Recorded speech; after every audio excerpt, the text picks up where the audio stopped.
High আর government job aspirants, welcome to my YouTube channel Zen Studies for government jobs. এখন আমরা discuss করব West Bengal police, যেটার exam কাল তোমরা 4 আগস্ট দিয়ে এসছো, সেটার কাট অফ মার্কস। তো তোমাদের আমি একটা পুল করেছিলাম যে কে কত মার্কস অ্যান্সার করেছো বা কার কত সঠিক হয়েছে, সেটারই পুল করেছিলাম 4100 জন।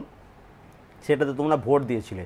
তার মধ্যে 50+ পেয়েছে 15%, 40+ পেয়েছে 12%, এবং তারপর দেখো 35+ পেয়েছে 13%, 30+ পেয়েছে 18%, এবং 25+ পেয়েছে 40%। তার মানে তোমরা এখানে দেখতে পাচ্ছ যে 25 থেকে 30-র মধ্যে ম্যাক্সিমাম স্টুডেন্টরা স্কোর করেছে 4100 জন। কিন্তু পরীক্ষা দিয়েছে আরও হয়তো 1 লাখের মধ্যে পরীক্ষা দিয়েছে, ওর 50,000 থেকে 1 লাখের মধ্যে মিনিমাম হয়তো পরীক্ষা দিয়েছে।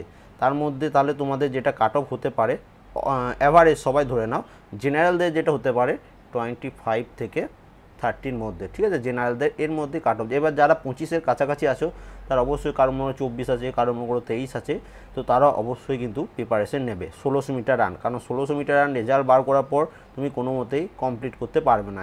এরা বেশি করে পাস করাবে। কাট অফটা কম হওয়ার কারণ হচ্ছে ওয়েস্ট বেঙ্গল পুলিশের রিক্রুটমেন্টে বেশি করে স্টুডেন্টকে পাস করাবে, ঠিক আছে।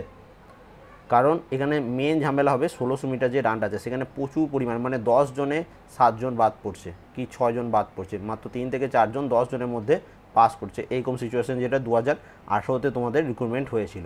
তো রানটা হচ্ছে মেন এখানে তোমাদের পাস করতে গেলে, ঠিক আছে। সেই জন্য ওরা কোশ্চেন, এবং এই 2019-এর যে কোশ্চেনটা হয়েছে সেটা 2018-র তুলনায় একটু টাফ হয়েছে, ঠিক আছে। কিছু কোশ্চেন ছিল যেগুলো, মানে যেমন রিজনিং একটা কোশ্চেন ছিল, দেখবে ভুল কোশ্চেনই দিয়ে দিয়েছে, যেখান থেকে ওরা কপি মেরেছে সেটাও ভুল করে দিয়েছে, ঠিক আছে। তারপরে তোমার জিকেতে 4 থেকে 5টা কোশ্চেন এমন কোশ্চেন দিয়েছে যেটা সঠিক অ্যান্সার গেস করাও কিন্তু খুব কঠিন। তারপরে 2-একটা প্রশ্ন তোমরা ভুল করে এসছো, যেমন ওই যে টুইন সিটি কোনটাকে বলা হয় না, ঠিক আছে, টুইন সিটি যেটা, তো সেটা সবাই সেকেন্দ্রাবাদ সবাই তোমরা কমেন্ট করছিলে, আমি দেখলাম, কিন্তু লাস্টে ছিল না, কোনটা টুইন সিটি নয়। এবার দেখো দিল্লি এবং নিউ দিল্লি, ওটা অ্যান্সার হওয়ার চান্স আছে, কিন্তু এটা তুমি কনফার্ম বলতে পারবে না যে কোনটা অ্যান্সার হবে। ওইরকম কোশ্চেন আরও আছে যে কোনটাতে প্রোটিন বেশি আছে, সেই কোশ্চেনটা মাছ অর একটা কোন শাকের নাম দিয়েছিল ওই কোশ্চেনটা।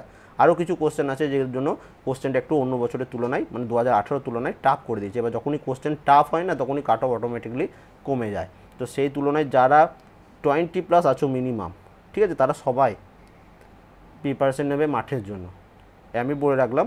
কারণ তুমি রেজাল্ট বেরোনোর পর কিন্তু বেশি দিন টাইম দেয় না, 15 থেকে 18 দিন কি 21 দিন দেবে, তার মধ্যে কিন্তু তোমাদের মাঠের ডেট ঘোষণা হয়ে যাবে। এবার তোমার যদি লাস্টের দিকে মাঠের ডেট পড়ে সেটা আলাদা ব্যাপার, কিন্তু রেজাল্ট বেরোনোর 15 থেকে 20 দিনের মধ্যে তোমাদের কিন্তু মাঠের ডেট দিয়ে দেবে। তখন কিন্তু আর 1600 মিটার রান তুমি কোনোভাবেই কিন্তু কমপ্লিট করতে পারবে না।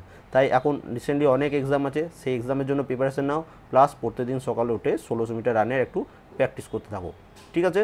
এইরকমভাবে তোমরা এবার যারা SC ST আছো তারা একদম প্লাস 15-এর কাছাকাছি যারা আছো, 15+ যাদের আছে SC ST যারা আছো, তোমরা প্রিপারেশন স্টার্ট করে দিও মাঠের জন্য, ঠিক আছে। মন খারাপ করার কিছু নেই, তবু এইরকম কাট অফ কিন্তু অনেকটাই তোমাদের কমে যাবে। এবার জেনারেলদের জন্যই একটু ঝামেলা, যে জেনারেলদের 24 থেকে 26-এর মধ্যে ±1-2 তোমাদের কাট অফটা থাকতে পারে, বাকিদের কিন্তু অনেক কম কাট অফ হবে। কিন্তু এর থেকে 100 মার্কসের এক্সামে এর থেকে কম কাট অফ কিন্তু আর অন্য কোনো এক্সামে হয় না, যতই 60 মিনিট এক্সাম। যেমন তোমরা ফুড সাপ্লাই দিয়েছিলে, ফুড সাপ্লাই রেজাল্ট যখন বেরোবে তখন দেখবে জেনারেলদের হয়তো 70+ কাট অফ চলে গেছে, এই 1 ঘন্টায় কিন্তু পরীক্ষা হয়েছিল। তো ঠিক আছে, এই ছিল কাট অফ। তোমাদের কী মনে হয় অবশ্যই কমেন্ট করে জানাবে, and thank you for watching.